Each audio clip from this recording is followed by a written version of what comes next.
Hi, I'm Julie from Painting with Friends, and I'm here to show you all about our awesome painting kits that we have for painting your own palette sign. What we're going to do first is take a look inside your kit, and we're going to lay out everything so you know what you have and what it's for, and then I'm going to show you some steps to create the sign that we're going to be painting today, which is this one. First thing you're going to find when you pull out your palette, it is the blank palette and some stencils. You might have 1 or 2 or 3 or 4 pieces of different parts of your sign design. And then you should also have an instruction sheet that will give you step-by-step instructions on how to recreate the sign. And you will have a box that has, inside the box are your 2 foam paintbrushes, 2 sponge applicators, and the paint that you will be using to create your sign. Besides the stuff that comes with the kit, you are also going to need to have some other things on hand. A water cup, a craft knife would also be handy for you to have, which I don't have one right now, but I'll get one. You may also need a credit card to put your colors on, and some paper towel would be handy. Seriously, stop. Okay. All right, so I'm going to start out first with my sign. I'm going to paint the entire background and the sides using just a nice thin coat of paint, but making sure I have everything covered. So I'm going to use my foam brush to do that.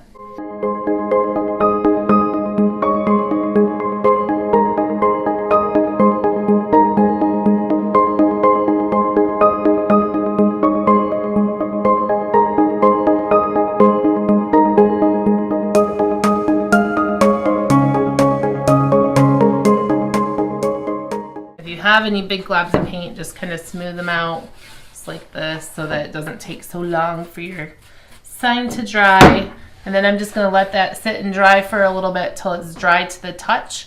Once it's dry to the touch, you can do the next step. So go get yourself a cup of coffee and take a little break. Okay, we're back and we are just about ready to put the stencil on our painted palette sign.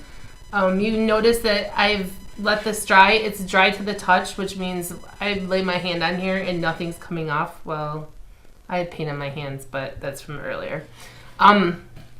So you just want it to be dry enough so that it's not going to pull up the paint once you put the stencil on there.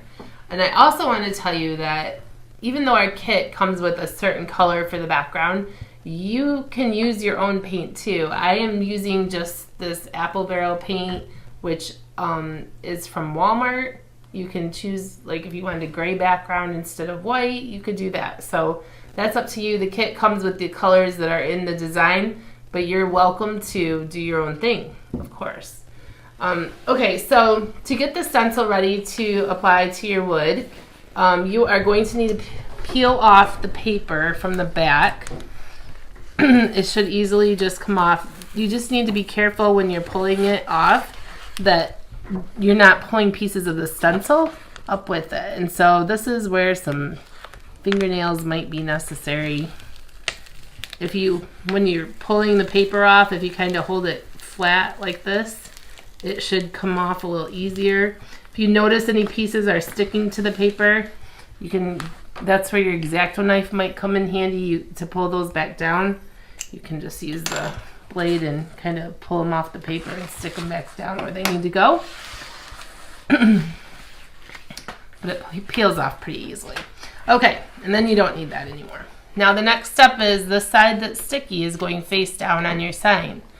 You want to think about centering it on your sign and look at the space you have around it. Now I know my sign has 4 equal sized boards, so I know that this is the very center. So I know I want my star to be in the center, and then I want to make sure that the letters down here are going to be straight as much as possible. You're going to have to probably kind of eye that. Look for the space on this side compared to this side. Looks pretty centered to me. Once you're sure that you have it the way you want it to be, then you're going to just press it down with your hand, kind of rub that down, especially between the boards. Just kind of press that in. And this is where you're going to need a credit card. I use a hard squeegee that looks like this, usually when I'm applying stencils in vinyl, but a credit card will work just as well. You're just going to take it and kind of rub. You just want to get all those pieces to lay and stick down to your palette. Now, depending on what design you chose for your kit, you may have a stencil that actually could be cut apart, like the words might be cut apart, or you might have additional elements like this, which you could trim. And these could be something you could put in the background if you wanted to, and you can apply those stencils as well. I'm not going to use these, but they're there if you want them. Sometimes some of our kits have some extra elements like that, so you can kind of play with the design if you want to. And also some of our kits, the designs could work vertically or more of a landscape orientation. So, all right, so I've kind of just rub that all down really well to make sure it's sticking well to my sign, and then I'm going to peel off the transfer tape. Fingernails are good for this. And when you peel this off, you're going to do that same thing. You're going to hold it really tight down to the sign so that you're not peeling up any of the parts of the stencil that need to stay there. Sometimes it's good to have a partner to help you with this because they could be pulling while you're pushing down the parts of the stencil that don't want to stick. One of the things about doing palettes is you have some uneven surfaces where the wood might be irregular, or you have the space between the boards. Maybe they're not quite the same height, so sometimes you got to be a little careful with those areas. This part just takes a little patience and time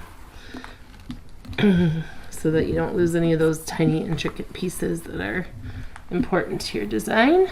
Okay, so to rub this so that you can get it to stick really well, it might be helpful to take your paper that you originally took off your stencil at the beginning that's not sticky, and then take your card and go over all these areas, the whole space of your stencil, so that you can get everything to stick down really well. What that does is sometimes when you're rubbing straight on the sticker, it'll actually get caught, or it could pull up a piece that you don't want. So this way you're not catching it on your stencil, you're just able to kind of burnish it to the wood, get everything stuck down really well. Another thing that you could do is, I seem to have a board that's a little higher on this side, so another thing you could do is you could, right where at that joint, you could take your X-Acto knife and just kind of slit that, and then you can get those areas to lay down a little better. When you're applying the paint, that will be helpful to you, because it's really hard to apply the paint without getting it, without it bleeding under the stencil. Okay, so at this point, I think we're ready to start applying the paint. We're gonna get this paint opened up. I'm gonna do the red on the letters. I like to use, you can use the sponge, the foam brushes for this too, but I really like to use these little makeup sponges. Just gonna dip that in the paint, and I'm just gonna kind of like wipe it on my plate because I don't want to get it really thick on there. You kind of want to dab the paint. You're going to kind of do a tapping motion like this, and you really just want some light applications of the paint. You don't want to put it on really thick. You can do this with a paintbrush. Where's the paintbrush in here? It's over on the other side of my computer. Let me show you the thick one. Sorry. Okay. You can do this painting with a paintbrush as well if you wanted to, but what you would do is just get a little bit of paint on the end and you would do that same tapping motion like this. And you probably would need to use a brush that has a little more stiffness or thickness to it, like this 1-inch paintbrush that I have. So the key here is to not get your paint on too thick, and also to just kind of do light, building up light layers of the paint. Okay, so my plan is for the star here is I'm going to do that with silver. So that's why I'm kind of leaving that area and not painting it. I'm also going to do these little swirls with silver. Doing this tapping motion will help your paint just go where the openings are, where if you were painting it with the brush, it'd be a lot easier for the paint to get underneath the stencil. So that's important. We don't want that to happen, because that means a lot of touch-ups later.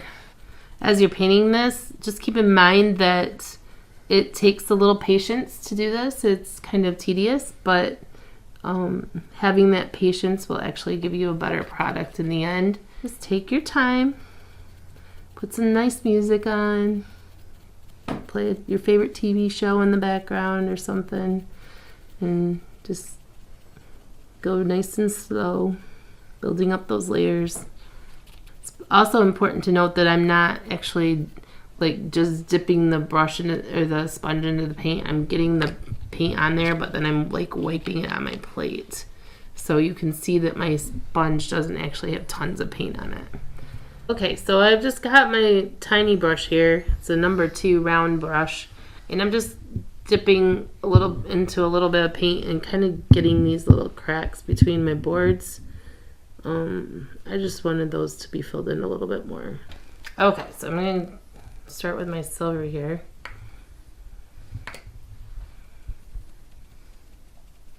Alright, and then we'll just let this sit for about maybe 5 minutes or so. You don't have to let it completely dry. You just want to get it so it's starting to dry. And then we'll peel off the stencil and see what it looks like. Just kind of keep it lifting up. And it might not all come off in one piece, which is fine. Get this out of your way. It may have wet paint on it, so you don't want it to get on your sign anywhere. And then you can just go back and start peeling up these pieces. This is why the X-Acto knife is great, because you can very carefully lift up without damaging your sign. And just pick up those pieces. You might have to go back and touch this up a little bit. I can see that my white probably wasn't completely dry when I put my stencil down. It pulled a little bit of the paint off, which can actually be kind of a nice effect. It can look a little distressed that way. I'm actually going to show you how to distress this with the paint a little bit. So I'm just actually going to leave that. If it bothers you, you can go back and touch it up with your white paint that you have. Alright, so that's what it looks like when all the stencil is taken off. You can see that silver is nice and shiny. Alright, so what I'm going to do now is I'm just going to distress this a little bit. When I distress my signs, I like to use a real stiff brush. It doesn't have to be a stenciling brush, but these work really good because they are real stiff. There's a lot of hairs in there, a lot of bristles really close together, so you can have a little bit more firmness to do the kind of dry brush that you need to do. I'm going to use actually gray to do the dry brushing. A lot of times I use a dark brown or a black for dry brushing, or if your sign was a dark color, You could actually dry brush with white on the edges if you wanted to. I have one of my signs is like that. So to do the dry brush, I'm just going to get a little bit of paint. You can see I'm just kind of coating the bottom, and then I'm going to kind of wipe it off. I really don't want there to be wet paint on my brush. So I don't know if you guys have ever done dry brushing before, but this is kind of important. You don't want to have, you kind of want the paint just to be sort of a little bit there. And then you're just going to kind of wipe this on the edge of your sign just like this. Just kind of giving it a little weathered, distressed look. And I usually just go all the way around the edges, doing that same thing. When you start to run out of paint on your brush, then you can get a little bit more. All right. Well, and then except for my little touch-up I have to do, there's your finished sign. I hope you enjoyed painting your pallet sign, and I know it's going to look awesome on your wall for the holidays. Please go to our website, paintingwithfriends.org, and check out all the other kits we have available, and you can find the link in the comments section. Oh, and please subscribe to our YouTube channel. Thank you.